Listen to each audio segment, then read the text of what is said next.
need to choose who your client is. If you're marketing something that will take people away from Allah subhanahu wa ta'ala, or even worse, take people to Allah subhanahu wa ta'ala's wrath and anger. The dunya is not our objective. It itself is supposed to aid and lend assistance for you to reach Allah subhanahu wa ta'ala. This is the problem with making the dunya your objective. You are amplifying the voice of your client, those who serve him by serving his creation. Always, always. Now you can be reflecting Allah subhanahu wa ta'ala's name as Shafi, and you're making money. But what if you exploit now your patients? You exploit their need. That's like a shaitanic quality. So this act of exploitation goes against the divine attributes of Allah. Of course, he gives more than what is deserved, and he takes less than what is owed. Allah subhanahu wa ta'ala is giving you his greatest. Yeah. Okay, so let's say I run a marketing agency. I help businesses with marketing. Yeah. What name of Allah subhanahu wa ta'ala can I connect to? Right. So you see, the Prophet sallallahu alaihi wasallam, he's the caller, isn't he? He's a da'i. Yeah. وَإِنَّكَ لَتَهْدِي إِلَى صِرَاطٍ مُسْتَقِيمٍ أُدْعُ إِلَى سَبِيلِ رَبِّكَ. Allah says, call to the path of your Lord. Allah subhanahu wa ta'ala, he's a da'i too. I don't know. You see, the Rasul sallallahu alaihi wasallam isn't going to do something or be characterized by a quality that isn't Allah's. Right. He will be reflecting at the highest degree. Human degree. Of the creation, period. All of creation. The Rasul sallallahu alaihi wasallam is the greatest Khalifa of Allah subhanahu wa ta'ala. Got you. So Allah is a da'i. Allah subhanahu wa ta'ala, he said, وَاللَّهُ يَدْعُو إِلَى دَارِ السَّلَامِ. Allah calls to the house of peace, the abode of peace. وَيَهْدِي مَنْ يَشَاءُ إِلَى صِرَاطٍ مُسْتَقِيمٍ. And he guides whomsoever he wills to the straight path. So Allah subhanahu wa ta'ala is a da'i. So when you're in a marketing agency, for example, as you've asked, you're calling people to a product, aren't you? Or to a service. So number one, what is the product that you are marketing? You can be a da'i, right? You can be a da'i ila siratin mustaqim, to a straight path. Whatever aids and helps and facilitates people their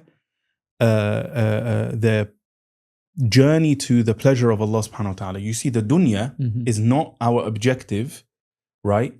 It itself is supposed to aid and lend assistance for you to reach Allah subhanahu wa ta'ala.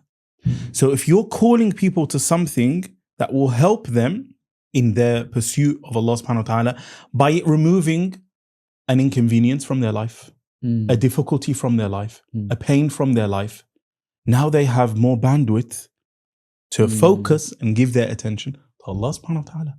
You're doing such a noble job, right? But if you're marketing something that will take people away from Allah subhanahu wa ta'ala, or even worse, take people to Allah subhanahu wa ta'ala's wrath and anger, to hellfire. Through sin. Now who you're a da'i, you are a da'i, but you're doing da'wah for who now? Shaitan. And what does shaitan say on the day of judgment? He says, I never forced you to do anything. Yeah? He said, Allah promised you the promise of truth. And I promised you and I lied to you. وَمَا كَانَ لِي عَلَيْكُمْ مِنْ سُلْطَانٍ. I had no authority over you. إِلَّا أَنْ دَعَوْتُكُمْ. Except that I gave you da'wah. I just called you. فَاسْتَجَبْتُمْ لِي. So you answered. Then you accepted the invitation. Yeah. So Allah's given you da'wah. Shaitan's given you da'wah. Rasulullah sallallahu alaihi wasallam is giving you da'wah. Salihin, righteous people giving you da'wah. Look, the volume or the number of people, or the number, let's say, of calls, yes, coming to you for goodness. And it's only shaitan who's giving you da'wah to evil. Okay? So it's easy to disobey him then, because there's more callers to goodness. So in a marketing agency, there are marketing agencies that take on any client, isn't it? They'll take on any client. Then these people are not connected to Allah subhanahu wa ta'ala. This is where they make the dunya the objective. This is the problem with making the dunya your objective. Meaning just money. Meaning I will seek that dunya, I'll seek money, okay? I'll pursue it from any means. So whether the client is a healthcare company, or the client is a weapons manufacturer or a brewery or whatever it is, I don't mind. Yeah. I'm just doing my job. No, you are amplifying the voice of your client. Yes. Now you need to choose who your client is. So who does Allah subhanahu wa ta'ala, whose voice does he amplify? Whose voice does he amplify? Meaning, who does he give tawfiq? Who does he facilitate success for? Yes? Those who serve him by serving his creation. Always, always. Yes? Always. So, any field that you are in, take for example, so we mentioned healthcare. Yeah. We mentioned healthcare. So that benefits people, right? There you go. So as the marketing agency, you also get a share of that benefit There's that as well. the company's services are delivering. Yeah, exactly. Now, what if now you're a business owner, you own a pharmaceutical supply company, okay? Your objective is the shifa of people. Now you can be reflecting Allah subhanahu wa ta'ala's name as Shafi. And you're making money. You could be making money hand on fist, no problem. Yes. Yeah. But in doing so, you're facilitating for people the means of their shifa, of their recovery, of their healing from an ailment, from a disease. So see how noble it becomes. Because the other thing is, you may be charging, let's say, £5 for that medicine, but the benefit the person is getting by being cured is far superior than £5 worth of value, right? Yeah. So you're making money, but you're delivering way more value. Arguably, there's more value being delivered than what you're charging for. So there's always an excess. Yeah, there's always an excess of khair. When does it become now counterproductive? When are you not reflecting Allah subhanahu wa ta'ala's sifa of Ash-Shafi? Right? You see, as we said, for you making a profit means that you have a sustainable business. And then you can continue to provide that service, provide that product for people, meaning you can continue to reflect the quality of Allah subhanahu wa ta'ala or qualities of Allah subhanahu wa ta'ala in that work. Okay? But what if like you exploit now your patients? You exploit their need. You charge them an extortionate rate. Okay? So this is a shaitanic quality. This is a shaitanic quality that shaitan, you see, what does shaitan do? Shaitan has nothing for you. He really has nothing for you. But he promises you that he is your well-wisher. But he's not. He's not. When you go to him, what ends up happening? When you go to him, he takes everything from you. When it means he takes everything, he doesn't take and benefit anything. He means you lose everything. He strips you of all of the good things that you should be having. You lose your status, you lose your health, and you lose your akhirah. That's the jewel in the crown for him. That he makes you lose your akhirah.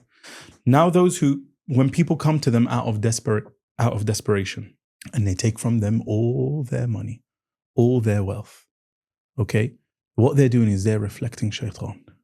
The ones who say, you need it, so you're forced to, it's not my problem. It's not my problem. That's like a shaitanic quality. So this act of exploitation goes against the divine attributes of Allah. Of course, yeah. Multiple, right? Not just one. Of course. Well, because first of all, Allah subhanahu wa ta'ala doesn't benefit at all. Okay. Then he's allowed you to benefit, and he's allowed you to benefit when you're serving others, for you to continue to benefit others for sustainability, right? So that's like a license given to you, and for good reasons. So it can be so that it can be, as we said, sustainable and lasting. Now, shaitan, he doesn't want to sustain anything. Shaitan, now, this is an opposite quality, that if you go to someone out of need and then they exploit you and they take from you extortionate rates or whatever, that's a shaitanic quality. And it's opposite to Allah subhanahu wa ta'ala. It means that you benefit more than they do, right? When you benefit more than they do, this is a shaitanic quality, right? Except that shaitan, he doesn't even benefit.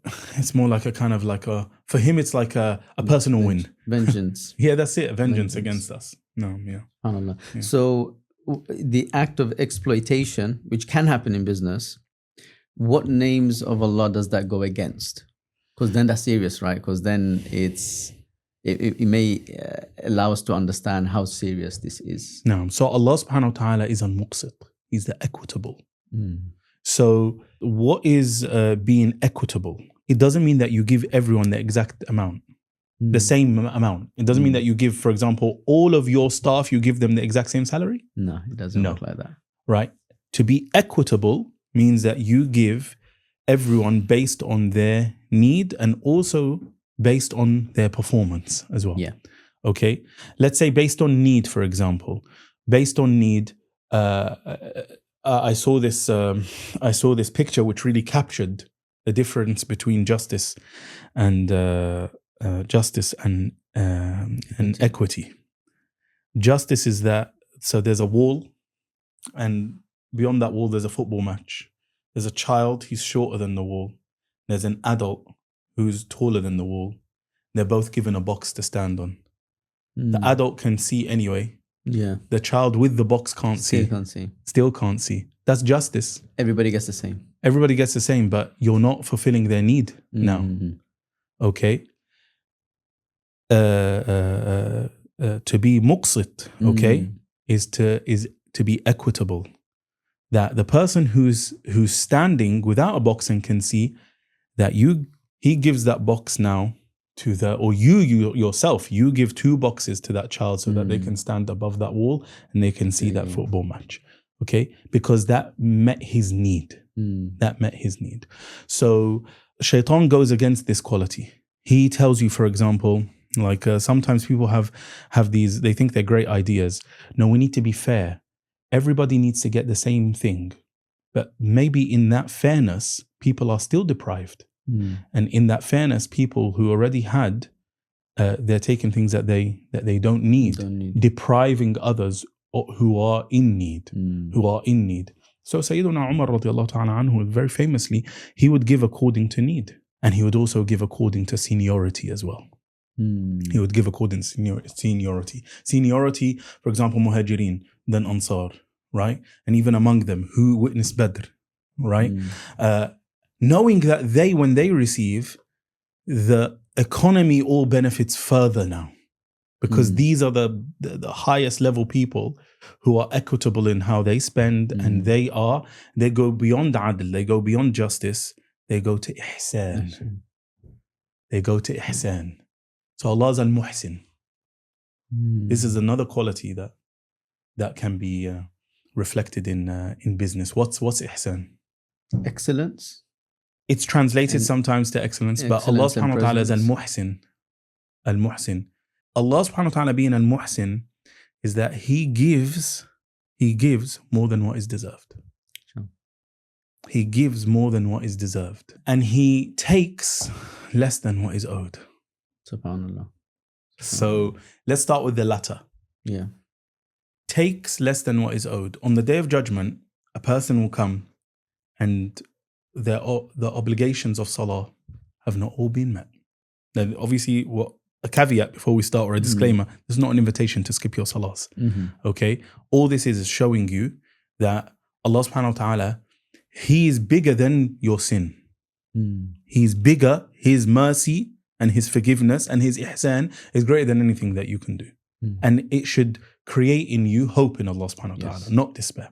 So Allah subhanahu wa ta'ala will then say, look into His books, and He knows Jalla Jalaluhu, and He knows best. He tell the angels, look into His book for like sunnah prayers, nawafil, something to patch it up. Okay? If they find, then Allah subhanahu wa ta'ala will like, imagine you've not paid your bill, right? So then the landlord, he's owed money, and he says, okay, what do you have?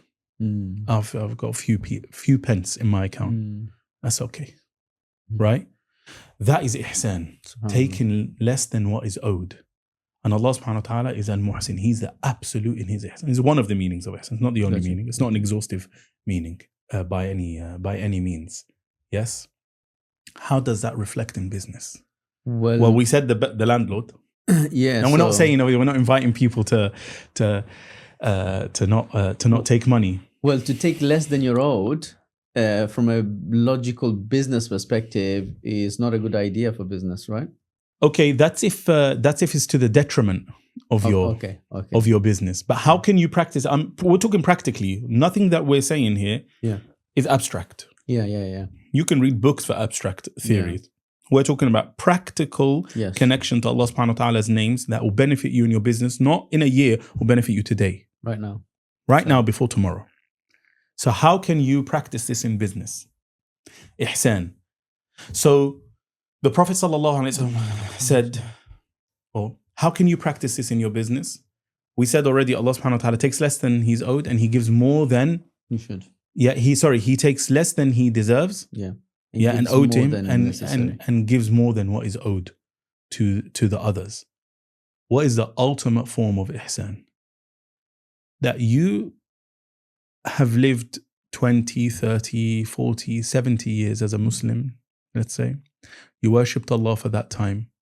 He gives you an eternity in paradise. The two are not on par, are they? No way. Okay. Yeah. So you haven't deserved that, have you?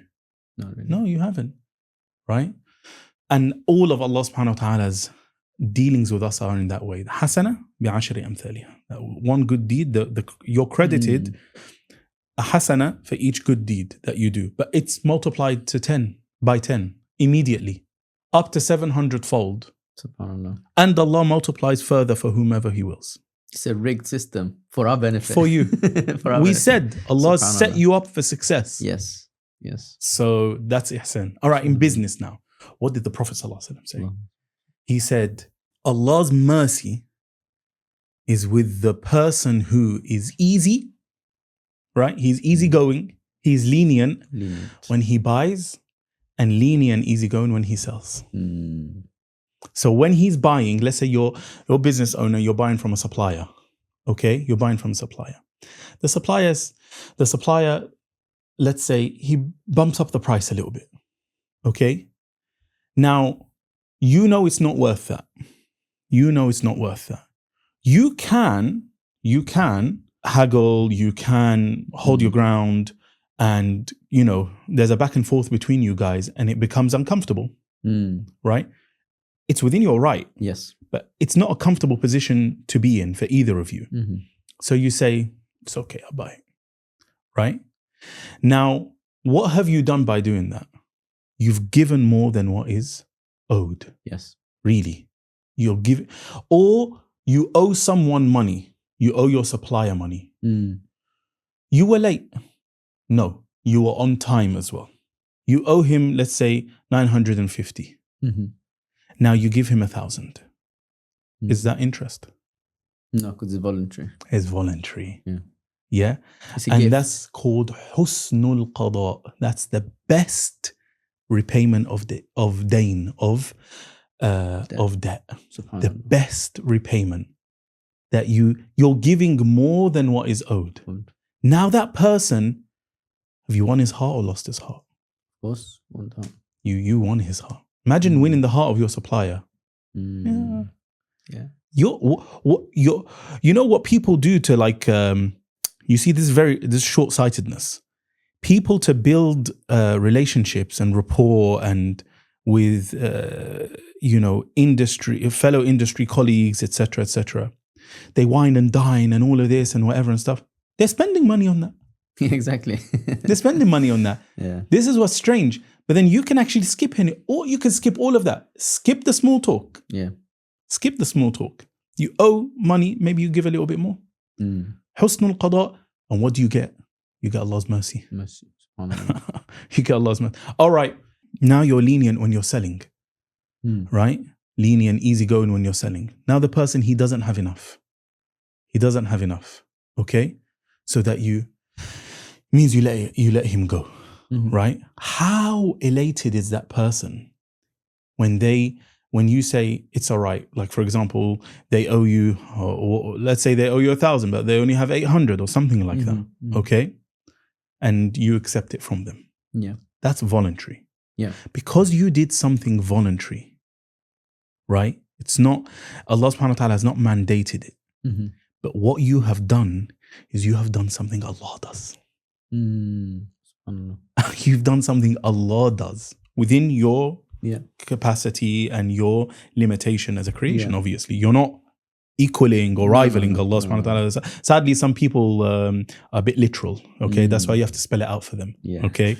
So you're doing something that you're reflecting a quality of Allah. Mm-hmm. Now Allah subhanahu wa ta'ala gives you something that is bigger now than all of His attributes. All of them. His rahmah, SubhanAllah. His mercy. Because He said that my mercy precedes my anger. And my mercy encompasses everything. Encompasses everything. It envelops everything. Yes? So Allah subhanahu wa ta'ala is giving you, He's giving you His greatest attribute. He's now giving you His greatest attribute, which He identified Himself by. Bismillahir Rahmanir Rahim. SubhanAllah. He could have, Allah subhanahu wa ta'ala, when identifying Himself to us, introducing Himself to us, could have used it. He could have said Al-Jabbar Al-Mutakabbir. Yes. Right? He could have. Of course. But He said Ar-Rahman Ar-Rahim. These are, and when we say that these are His greatest quality is that is Rahman, it means that these are the dominant quality of Allah subhanahu wa ta'ala. To explain that further, that if Allah subhanahu wa ta'ala's anger, let's say, and His mercy meet, which one overpowers or precedes the other? That His mercy does. Yes. If Allah subhanahu wa ta'ala's justice, now there's Allah subhanahu wa ta'ala's justice, it meets His mercy sabaqat. Yeah. It dominates and precedes His justice. So it's the standout feature, if you like, the standout quality of Allah is His rahmah. Then He gives you that because you have done something so great. You went above and beyond. SubhanAllah. And this is amazing because you only get a chance to do this as a business owner oftentimes. That's correct. Right? Yeah. Where you're doing this from your own pocket with a customer. And maybe that £200 that you've let off, maybe that's your profit. It could or be. Maybe doing that puts you in a slight loss. But the rahmah will be just bigger and better. It's not just that. For some people over here some people will be hearing this and thinking, right, that's for charities now. I've got kids to feed. Yeah. I've got a roof to keep over my head. Okay. Now, we're not inviting people to not make profit. No. We're saying that the quality is that you're lenient. Yeah. And that's voluntary. That you're easygoing when it comes to selling, that you might take less than what is owed to you. On occasion, when the opportunity presents itself. On occasion, it's not to your detriment. Think about when you were a kid or a teen and you went to that, whatever it was, you went to that chicken shop, you went to the kebab shop, right? Most of us are like the chicken shop generation, right? You went there and you went, oh, boss man, I don't have enough. Yeah.